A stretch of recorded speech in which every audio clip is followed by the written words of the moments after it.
enrichissez vos métablogs au lieu d'appauvrir le chat. Ouais, il a pas tort. Ouais. Surtout que maintenant il y a des blogs. D'ailleurs, à ce propos, je pense qu'on va, puisque vous êtes chaud là pour débattre, eh ben c'est le moment de venir à l'antenne. On m'a dit ça. Non, pas tout de suite, mais pour l'heure d'après. Ah non, c'est pas carrément plus possible. Ah d'accord. Ah d'accord. D'accord. Bon, d'accord. En fait, ah oui, d'accord, ok. Ok, c'est parce que on m'avait dit ça avant de reprendre l'antenne qu'on allait pouvoir vous accueillir à l'antenne, et là on me dit finalement c'est plus possible. Donc bah non, bah tant pis, désolé. On aurait bien, on aurait bien aimé accueillir voilà des métanautes pour la dernière 2014, mais visiblement ça va pas être possible. Alors, on me dit la bibliothèque du Vatican, c'est comme Fort Knox, on nous dit que ce qui est censé être dedans, mais c'est interdit d'aller vérifier. C'est Eurasien. Et là, ouais, bah oui. En plus, c'était dans, je crois que c'est dans Dan Brown qui, bon, il mythifie un peu, mais certainement, c'est pas loin de la réalité. On voit le truc sécurisé, parce que j'avais vu un truc dessus, que cette bibliothèque, elle était sous, comment dire, il n'y avait pas d'air, etc. Elle était sous vide, voilà. Et donc pour conserver les ouvrages et tout, donc c'est incroyable, ouais, c'est sûr. On aimerait bien y aller, ouais, dans cette bibliothèque, c'est clair. On me dit invite Platon pour affronter Nesbutabida. Voilà, bah moi ça réduirait les choses, hein, on serait tranquille. Voilà. Fait d'hiver, bien joué Topar, on me dit fait d'hiver avec le, évidemment, fait de l'hiver. Ouais, tu m'étonnes, c'est un peu ça, ouais, fait d'hiver, joli, c'est toi qu'il faut remercier au Fidamer, au Fidamer. Là.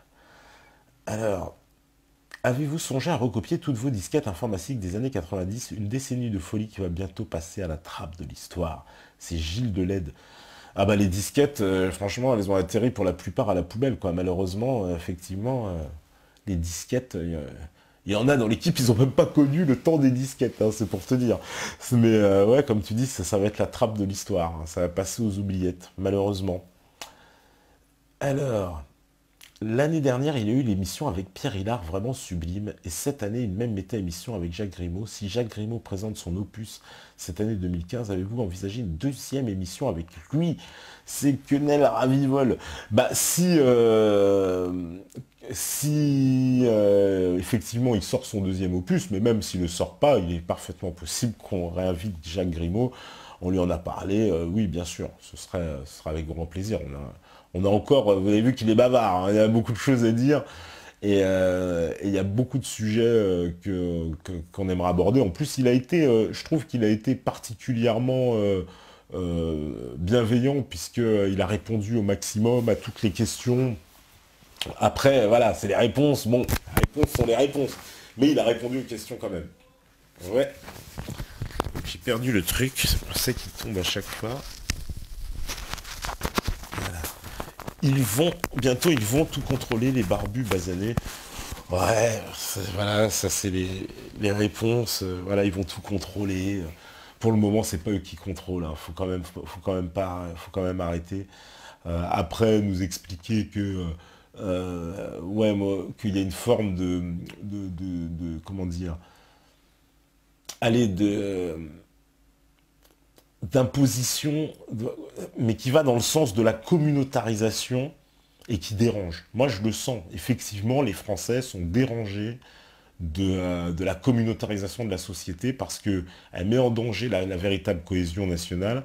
Et en plus de ça, elle force à accorder maintenant dans le domaine politique une espèce de représentation qui prend corps juridiquement et qui s'exerce dans la vie publique. Et les gens ne le supportent plus. Et les religions s'engouffrent dans cette brèche, qu'il faut bien le dire, a été ouverte par d'autres. Et aujourd'hui, effectivement, l'islam de base, quand il s'impose, comme on l'a vu dans les piscines ou dans les comment on appelle ça, les choses qui sont demandées, les règles particulières qui sont demandées d'application, enfin les régimes d'application particuliers que demandent certains musulmans, eh ben ça pose problème, évidemment. quand il y a quelqu'un qui se présente dans un hôpital et qui exige que sa femme soit auscultée par une autre femme, ça pose problème.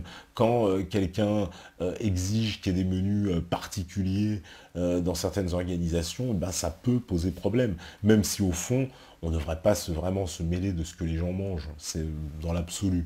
Mais on comprend que ça pose problème et qu'il y a une confrontation inévitable entre la communautarisation de la société et donc qui a tendance à se regrouper et former des espèces de groupes ethnico-culturels, et la France, on va dire, de l'autre côté, donc le concept de France, qui lui aussi, par réaction, avec plein de mouvements, voudrait se communautariser dans un espèce d'identitarisme blanc, hein, mais dans lequel moi, je pense que les Français ont du mal à se reconnaître eux-mêmes parce que c'est pas l'âme de la France.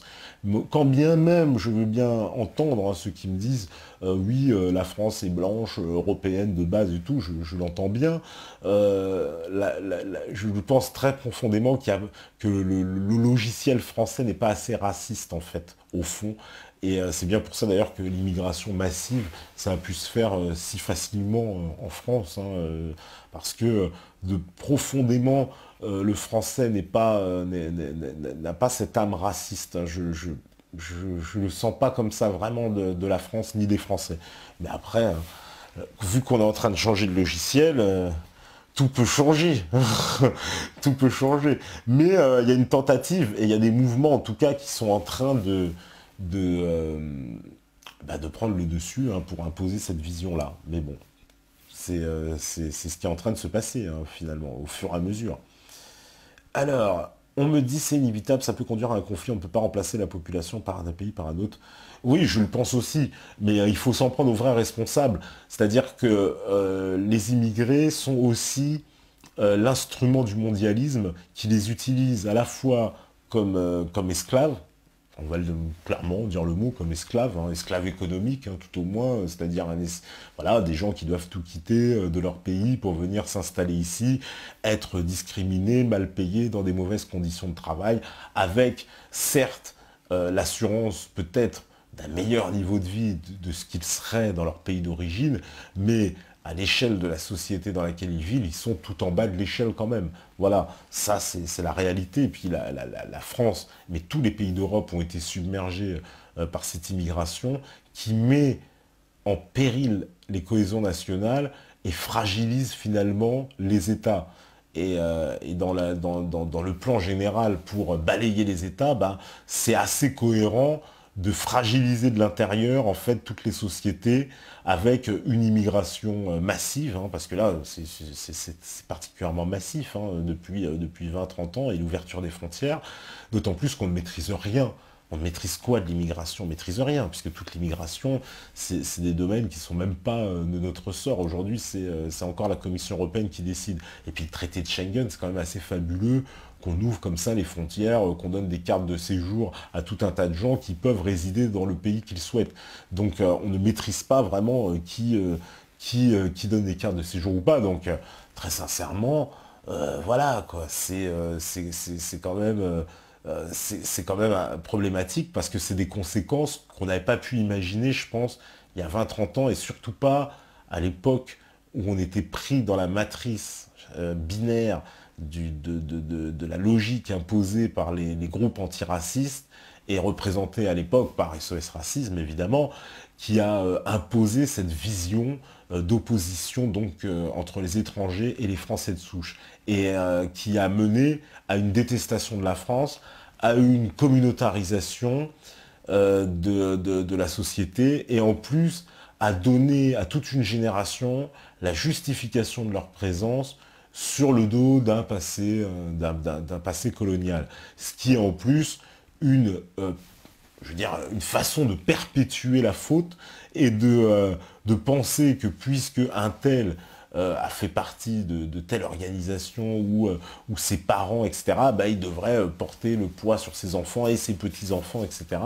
Donc le poids de l'histoire devient le jugement des vivants. Et ça, c'est inadmissible. Et c'est comme ça qu'on a élevé tout l'ensemble de la génération SOS Racisme à partir des années 80, les années 90, et voilà. Et ça a donné, évidemment, moi je le dis, évidemment, avec l'appui du rap, hein. Le rap a été l'instrument de ce mondialisme-là, et l'instrument qui a été pervertir toute la jeunesse, non seulement aux valeurs de la société de consommation, hein, les valeurs du marché, mais aussi qui a enterré définitivement toute forme de patriotisme pour le remplacer par une appartenance communautaire.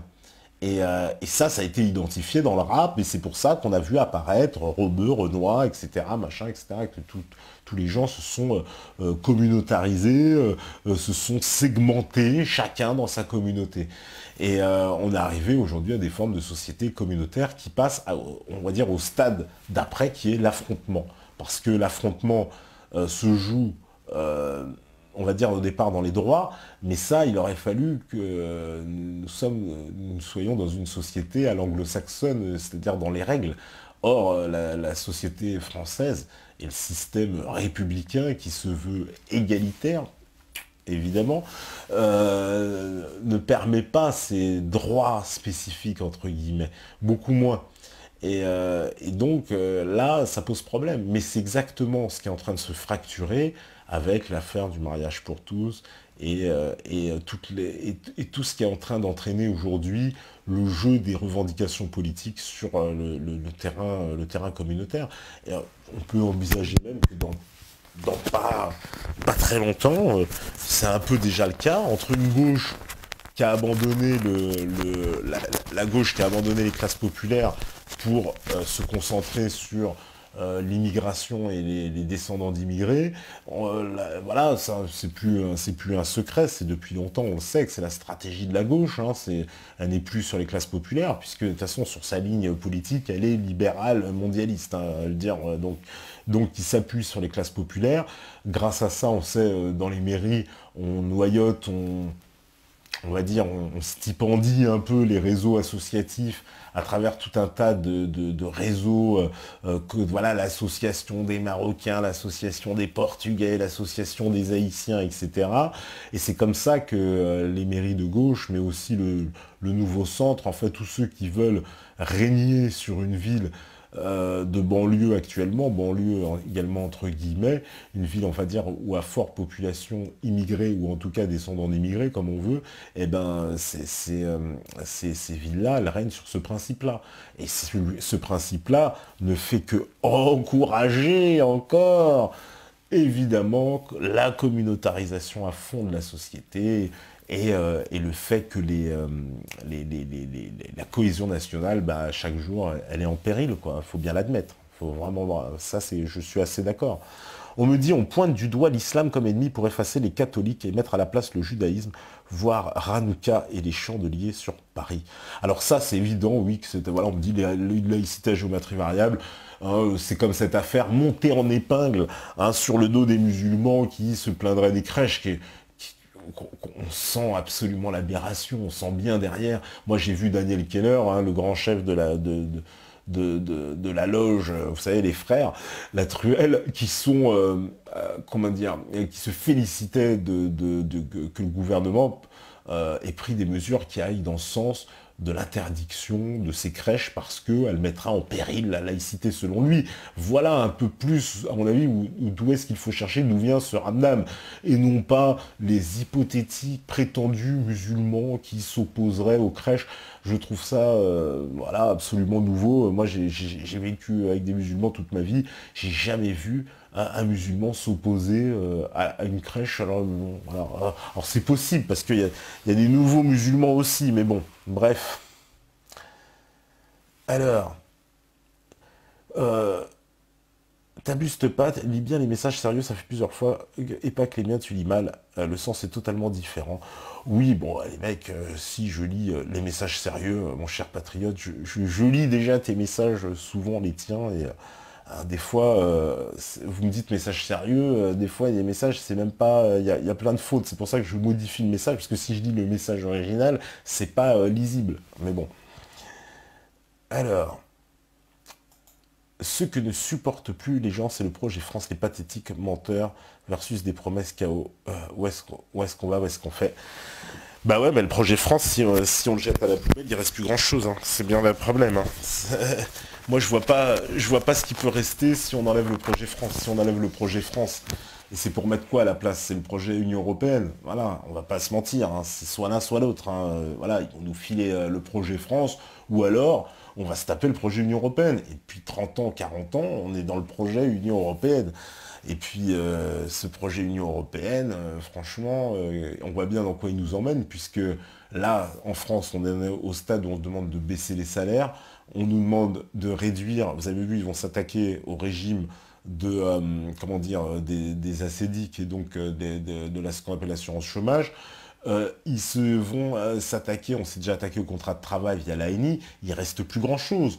Hein. Mais c'est tout petit, vous savez, les Français, on y va tout... Voilà, mais le projet France, je suis désolé, ça va être... moi, je vois pas d'autres projets, hein, parce que si on n'a pas ce projet-là, c'est ce qui est en train de se passer en ce moment. Projet Union Européenne. Alors, qu'est-ce que vous me dites? La communautarisation est naturelle, le souci c'est de se fermer totalement aux autres. Bah oui, mais mon cher Occitanie, est-ce que... Oui, t'as tout à fait raison, je suis assez d'accord, la communautarisation, elle est naturelle, on ne peut pas l'empêcher. C'est même complètement un phénomène naturel. Si des gens se ressemblent, ils ont envie de se ressembler, de se retrouver ensemble. C'est une logique, j'ai envie de dire, de fonctionnement de toute société humaine. Ça, voilà, ça c'est au-delà de toute considération, c'est logique, c'est une espèce voilà, c'est le sens des choses. Ensuite, se fermer totalement aux autres, je pense pas que à mon sens, hein, le problème se ne joue pas juste sur l'histoire de l'ouverture ou pas, mais le problème c'est que quand on va vers la communautarisation, on va vers la revendication de droits. Et c'est là pour moi que ça devient problématique, parce que on demande des droits dans l'espace public. Donc ça veut dire que la communautarisation fait supporter le poids de sa communauté sur tout l'ensemble de la communauté. Et ça, c'est une nouveauté. C'est ça qui est complètement nouveau et que je pense que beaucoup de gens ne veulent pas accepter et que c'est tout à fait logique. Parce que c'est que la communautarisation, tant qu'elle n'a pas qu'elle ne représente pas un corpus véritable et qu'il n'y ait pas derrière la revendication vraiment d'une représentation juridique ou de droit politique, eh ben, en soi, elle ne pose pas de problème. Puisqu'en soi, c'est voilà, des gens qui expriment l'envie de se retrouver ensemble, etc., machin, etc., ça peut ne pas poser de problème. Là où ça devient problématique, c'est parce que justement, précisément, là, ça déborde dans l'espace public au sens politique et on demande des droits. Et là, donc du coup, ça s'impose au reste de la communauté et tout le monde n'est pas d'accord. Et je peux bien le comprendre. Et je peux bien le comprendre. On me disait, oh, ça représente une minorité, ceux qui veulent aller dans les piscines, etc. Oui, c'est la réalité. Ça représente une minorité, effectivement. Mais elle existe quand même. Hein. Nous dire qu'elle n'existe pas, elle existe. Et puis elle existe sur d'autres sujets aussi. Hein. Parce que il y a les deux côtés à la fois. Il y a la réaction, j'ai envie de dire, des Français blancs identitaires qui veulent se replier parce que dans un réflexe j'ai envie de dire presque contre l'invasion, qui est presque naturel, voilà, voilà, dans le sens, ça reste du communautarisme et c'est naturel de se replier. Et puis en face, les communautés qui se regroupent, qui elles aussi de façon naturelle, et qui se cristallisent de voir les autres aussi se regrouper. Donc tout le monde se cristallise, tout le monde fait corps, et ça se communautarise encore plus. Donc il y a presque un phénomène, effectivement, qui est très difficile, parce que toute la société est en train de se communautariser, et comme le projet France, tel qu'on voudrait nous le présenter, et qui est censé être porté par, comme le voudraient ces identitaires, une communauté qui, elle, dit, nous, on a légitimité à poser le projet France parce que nous représentons la communauté originelle de ce pays, ça en exclut évidemment toutes les autres. C'est bien pour ça que pour moi, le projet France, si on veut un projet France viable, en tout cas, il ne peut pas être porté par ces gens-là. Voilà, ça me paraît évident, quoi. Mais après, tout le monde n'est pas d'accord. Voilà, c'est les barbus qui bradent notre pays. Sortez de la tête de votre poubelle, les gros. Je sais pas à qui il parle, Bensalus. Ah oui, je parle certainement à l'autre qui a dit ça tout à l'heure, oui, que c'est les barbus qui allaient diriger. Ouais, moi aussi, j'ai envie de dire, ouais, c'est pas les barbus pour le moment qui sont en train de diriger. Hein. Il faudrait plutôt aller voir certainement des gens sans barbe. Voilà, on me dit excellente émission avec Renaud-Fer, on en a appris des belles ce jour-là, et ça c'est vrai, hein, c'est Nutsukao. Ouais, vous avez des blazes imprononçables aussi. Hein. Ah, là, c'est excellente émission effectivement avec Renaud-Fer, parce que le statut comment dire, juridique de Tahiti, on n'avait pas entendu parler quoi. Enfin, c'était quelque chose qui était complètement que j'ignorais. On me dit, quand tu dis les blancs se regroupent, tu as un exemple à donner, un lieu. Bah, un exemple à donner, bah, je sais pas, les groupes genre F2 Souche, Riposte Laïque, Bloc Identitaire, je sais pas, voilà, je sais pas, t'as jamais entendu parler, mon cher Jojo. Voilà, un lieu, ils ont fait des assises anti-islamiques, hein, hein, tu veux un lieu encore de leur réunion, etc. Ils interviennent sur tout un tas de trucs, ils font des actions spectaculaires. Et ce genre de mouvement, voilà, on pourrait parler de l'EDL, l'English Defence League de Tommy Robinson en Angleterre. On pourrait parler du parti nationaliste de Geert Wilders et tous les partis nationalistes que je connais pas toute la liste, mais qui existent et qui sont vent en poupe en Suède, au Danemark, en Hongrie, partout. Donc ce réflexe-là, je suis désolé, mon cher Jojo, mais il est partout. Donc dire que ça n'existe pas, c'est pareil, c'est encore se cacher derrière son petit doigt. C'est voilà, c'est toujours la même chose pour moi. Il faut que les communautés fassent pro pile bas devant la communauté nationale. Il y a la France. On n'a pas à supporter les revendications des uns et des autres, que ce soit musulman, homo, juif, noir ou importe, que chacun prie ce qu'il veut chez lui, c'est ça la liberté de chacun, mais qui ne tente pas de l'imposer à toute la société, c'est ça qui est insupportable. Bon bah là, tu vois, on est d'accord, Dialanqué. Là, pour une fois, on est d'accord. Mais c'est tout à fait ça, c'est que pour moi, il y a une communauté nationale. Si on commence à se diviser et à penser que c'est par sa communauté qu'on va imposer dans l'espace public, eh ben, forcément, ça va fracturer la communauté nationale et ça va provoquer des réactions en chaîne et des réactions aussi contre-communautaires, mais communautaires aussi, parce que c'est presque une réaction normale. Donc, je suis assez d'accord pour moi que on ne doit pas laisser rentrer ça au niveau de l'espace public, sinon c'est la fin. La communautarisation se crée lorsque les gens ne se sentent pas ou mal acceptés chez ceux qu'ils arrivent. Par contre, pas ok avec toi, une communauté peut interagir avec les autres avec intelligence. Dans un système social serein, les gens ne se cristalliseraient pas. Même, est-ce que les gens veulent d'une communauté, monsieur Bergenicel? C'est ça. Hein. Le problème dans ce que tu me dis, c'est pas que ça ne puisse pas exister, parce que ce que tu dis est tout à fait vrai, que des communautés peuvent parfaitement coexister dans un même espace en bonne intelligence. Mais encore faut-il qu'elles soient d'accord, qu'il y a un espèce de contrat social entre ces communautés. Or, les Français ont-ils le souhait de vivre sur un pays dans lequel ils devraient accepter une cohabitation communautaire? La question se pose dans ces termes. Et c'est là que moi je pense que les Français ne sont pas d'accord. Ils ne sont absolument pas d'accord pour qu'on leur impose justement la présence d'une cohabitation communautaire. Les Français veulent être et demeurer la seule communauté majoritaire présente sur place sans avoir quelconque concession à faire à une autre communauté qui revendiquerait une différence tout en se prétendant appartenir à la communauté nationale. Ça, ce serait une forme d'incohérence. Je ne vois pas comment... c'est un peu la même chose d'ailleurs de tous ceux qui veulent à la fois comment dire, clamer leurs différences, revendiquer leurs différences, et lorsqu'on leur renvoie leurs différences ou qu'on leur renvoie un comportement différent, ils ont comment dire, une réaction d'outré de ne pas être traités pareil. Et bien ça, pour moi, c'est une incohérence. Voilà, c'est ce que je pense, c'est une incohérence,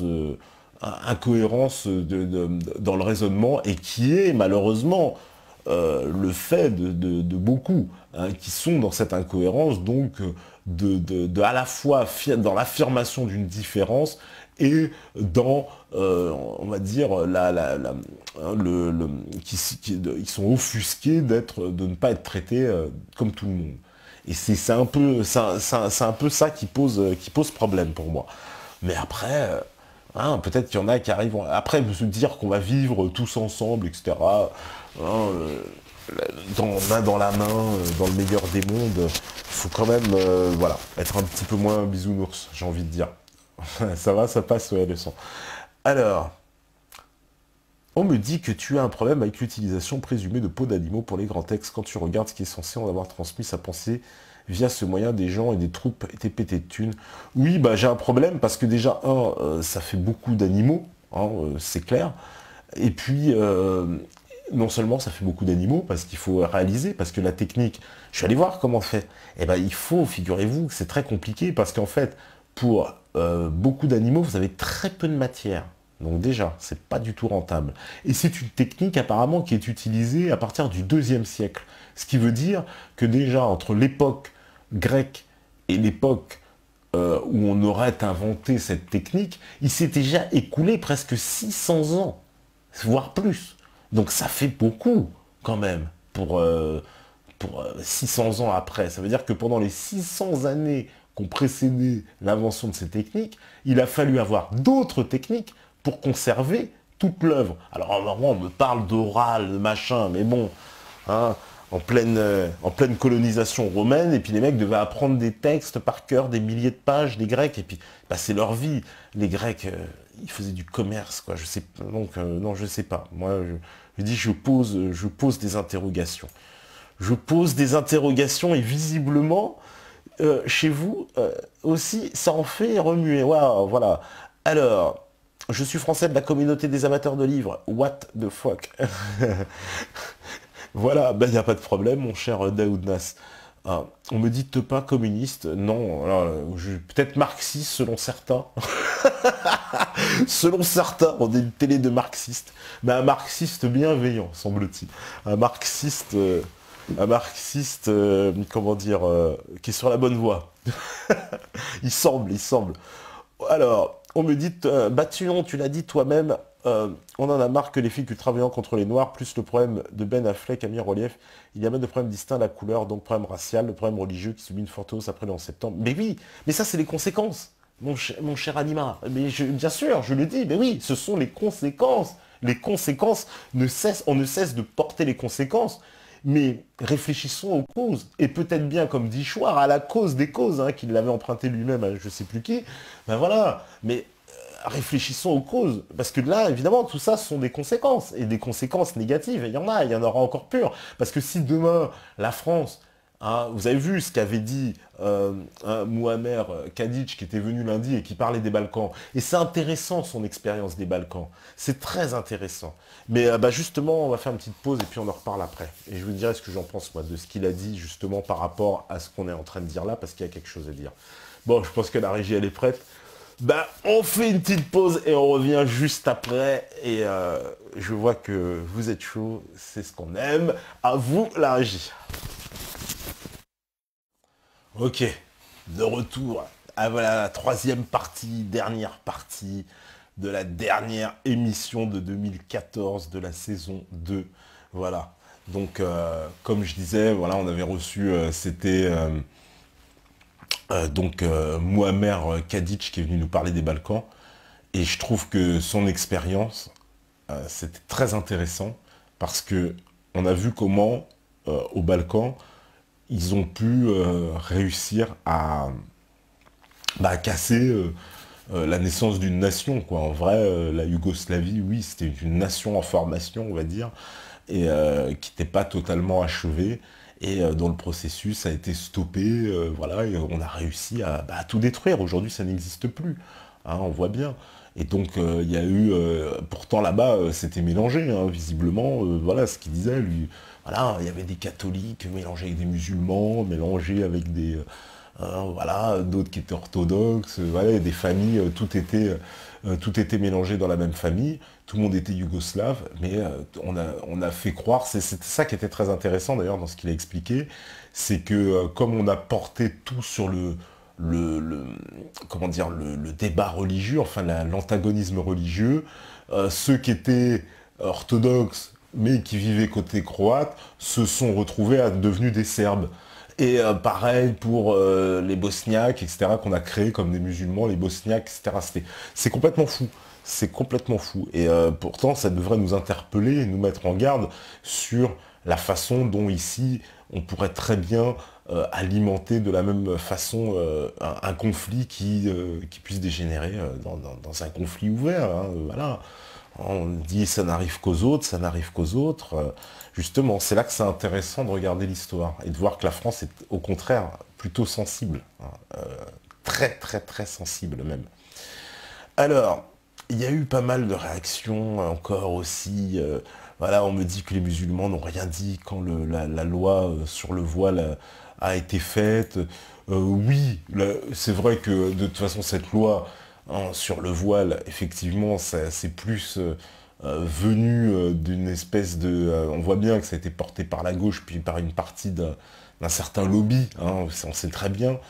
Euh, mais que effectivement, les musulmans, de toute façon, vivent très paisiblement en France, hein, pour le moment, à part ces false flags revendiqués, puis des faits divers. Moi, je dirais que l'immense majorité vit le plus paisiblement du monde, et même les services de secret américains le savent, puisque quand on va faire un tour dans les informations des câbles rendus publics par Wikileaks, sur le chapitre France, il y a de nombreuses observations tenues sur les musulmans et sur la communauté musulmane de France. Et les observations des Américains en la matière, c'est de dire que les musulmans de France sont les mieux intégrés à une société occidentale dans l'ensemble du monde occidental. Qu'ils ne marquent pas de différence. Vous voyez, ce qui au passage déjà est plutôt un point positif pour la France. Finalement, la France est un pays qui arrive à gérer, vous voyez, en apaisant même les conflits sociaux qui ailleurs sont beaucoup plus tendus. Il suffit d'aller voir en Angleterre. Alors c'est vrai qu'il y a des sacrés zozos aussi en face en Angleterre, avec des prédicateurs musulmans qu'on appelle à la charia sur l'Angleterre, etc. Machin. Enfin, il y a un discours aussi qui est tenu de l'autre côté qui est assez hallucinant. Mais on est obligé de constater qu'il y a bien une opposition qui est en train de se faire. Certains vont me dire non, mais même si l'immense majorité des gens vivent paisiblement, le communautarisme est un fait. Hein, et même si on m'a dit il est naturel. Donc forcément, s'il est naturel, c'est presque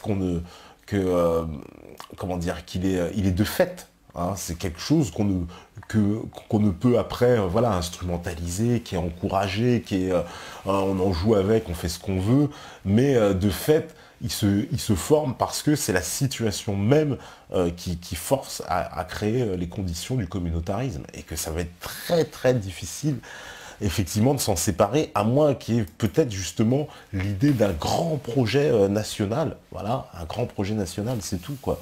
Je vois pas d'autre solution, quoi. Ah, oui, on me dit, ce qui s'est passé en Yougoslavie dans les années 90 se passera à l'échelle de l'Europe sur le Fonds monétaire et guerre civile. Don Salus qui dit ça.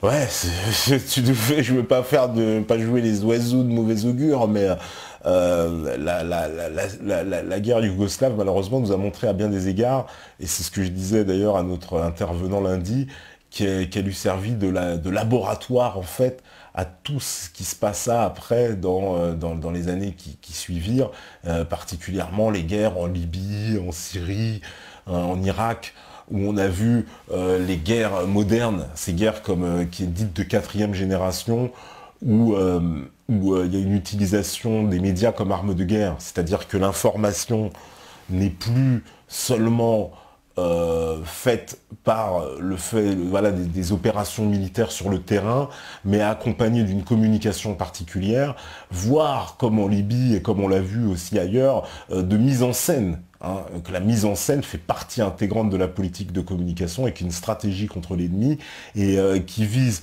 à le démoraliser ou à justement l'emmener vers des chemins vers lesquels on veut, voilà, on veut plonger son ennemi dans ces cas-là.